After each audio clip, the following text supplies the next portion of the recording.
I'm John Batchelor. Larry Kudlow, CNBC, and Kudlow Radio on the Weekend is here with me as my colleague and co-host. He's in the Golden State, and also in the Golden State is Bill Whalen of the Hoover Institution, who keeps the blog A Day at the Races for the Hoover Institution, and he's following chiefly the Senate races these last days.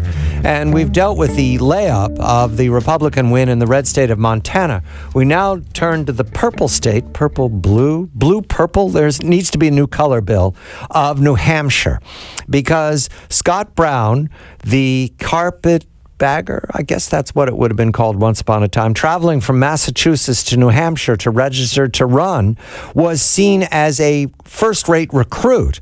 But that hasn't worked out in the polls. Is this a lost race, or is Mr. Brown counting on some spark in October, some wave for the Republicans?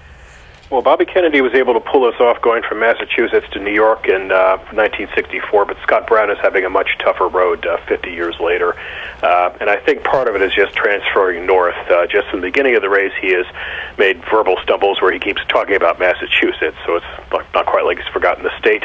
But I think the bigger problem here is that Jeanne Shaheen, the incumbent senator and the governor before that, is rather popular. Larry talked about Mark Begich being stuck around 45% in Alaska.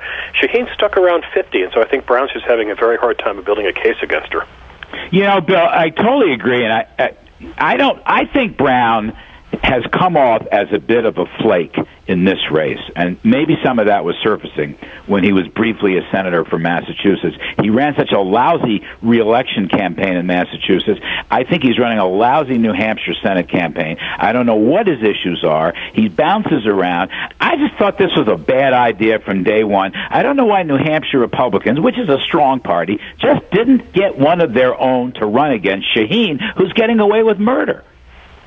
Yeah, that's an awfully good question. You know, he lost to Elizabeth Warren in 2012, so the wound is kind of fresh from then, and he ran in the special election in 2000, and that was 2011, I believe, so third race in a really short period of time. He will make history in one of two ways. He'll either be the first individual to lose two general elections to a woman in Senate races, or he'll be the third gentleman to win a Senate seat from two different states. But she was a cheerleader for Obamacare. Mm-hmm. And it's unbelievable to me to let her off on that. Well, but, you know, you let her off when you become the issue, and it's your residency and why you're running in the race and all that. So you're right, Larry. They should have found a homegrown product, and I'm not sure how they were not able to do that. And the Boston media market is very friendly to Jeanne Shaheen and has never embraced Scott Brown. Elizabeth Warren and Jeanne Shaheen are the darlings of the media market. That means that he has to raise a lot of money. Has he, Bill? He's trying to, but again, it's difficult for Democrats to get money in some states because their money is stretched thin. They have so many to defend. But Brown runs into the same problem because Republicans down the stretch are going to start pouring money into those races they think are doable. And yeah, we're 11 weeks out right now, 77 days until the election. But when you get about 35 to 40 days out, the powers that be in Washington take a much harder look at this. And I'm afraid they'll come to the conclusion his race just isn't doable, and it'll be hard for him to get D.C. money. Now, here's the surprise, Bill. This stunned me when you published it in the middle of the month, just a few days ago. Al Franken. I thought this was done. Minnesota, a blue state, at least over these last elections. Al Franken, a popular national figure, a television comedian. Wasn't he Saturday Night Live back in the 20th century? And he's a first-term senator, so I understand he's vulnerable.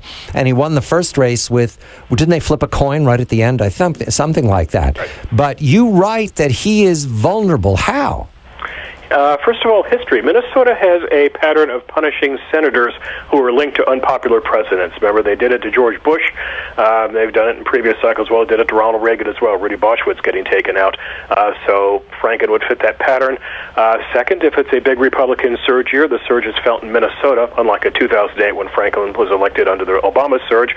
And Franken is just an awkward position because he doesn't have much of a record to show for his 6 years in Minnesota. So I'm not sure if there's a reservoir of goodwill there. Who is Mike McFadden, his opponent? Who is he? Mike McFadden's from the Twin Cities. He is an investment banker. He managed to actually get by in another continuation of this pattern of a Republican primary that was not the fight we thought it would be. He's running very hard, Larry, on economic growth, on infrastructure. Very solid business guy, very solid free market guy. His son also played football at Stanford. I know him personally, actually. Good guy. So he's a pro-growth Republican. And Franken certainly is. I mean, Franklin's a class warrior, isn't he? That is correct. Bill, because we're looking at an uphill climb, which would be in Minnesota, the Republicans don't need Minnesota, right? They don't need New Hampshire to take the Senate. These are outliers for the plan to win 6, 7, or more seats. Yeah, that's exactly it, John. There are 36 Senate races in this cycle, 21 Democratic, 15 Republican. Of those 21 Democratic seats, 3 are pretty much goners. That's West Virginia, South Dakota, and Montana. And there are 7 that are in the toss-up category right now.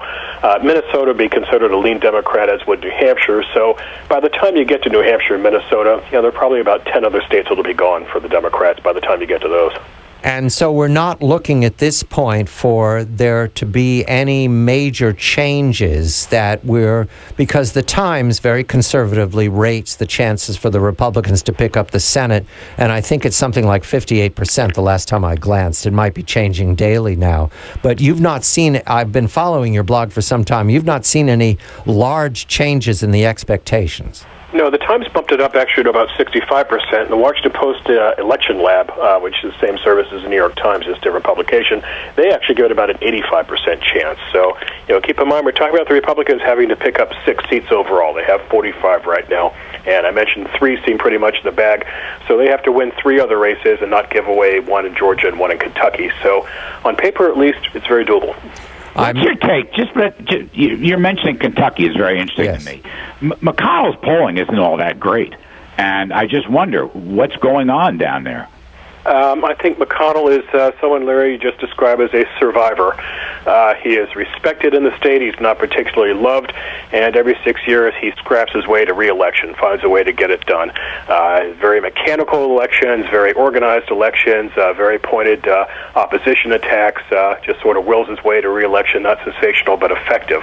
But again, if you're the Democrats, you're looking at Kentucky and you're looking at Georgia, where Michelle Nunn is the candidate. She's the the daughter of Sam Nunn, the iconic former senator. And those are important races because, do the math, Democrats pick up 1 seat in Kentucky or Georgia, the Republicans have to pick up 2 elsewhere to make a net gain of 1. And Purdue is got a small lead in Georgia, is that correct, over Nunn? Last poll I saw, he has about a 6-point lead over Nunn. Actually, the governor's race there is particularly interesting because the Democrat running is the grandson of Jimmy Carter. So we have a restoration of the Carter governorship.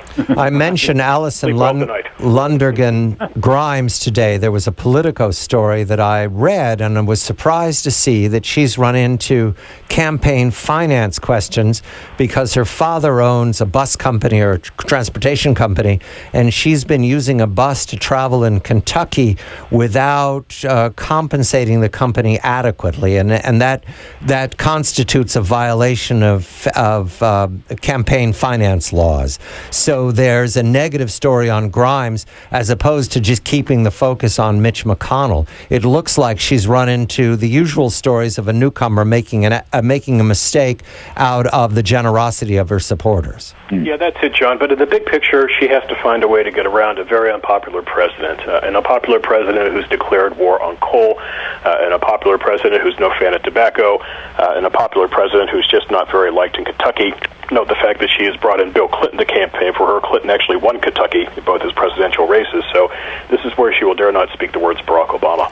But let me ask you, Republicans, as John has suggested in his prep notes, Republicans walking away from Obamacare, that's my point number 1. And number 2, does the Republican Party have a national message?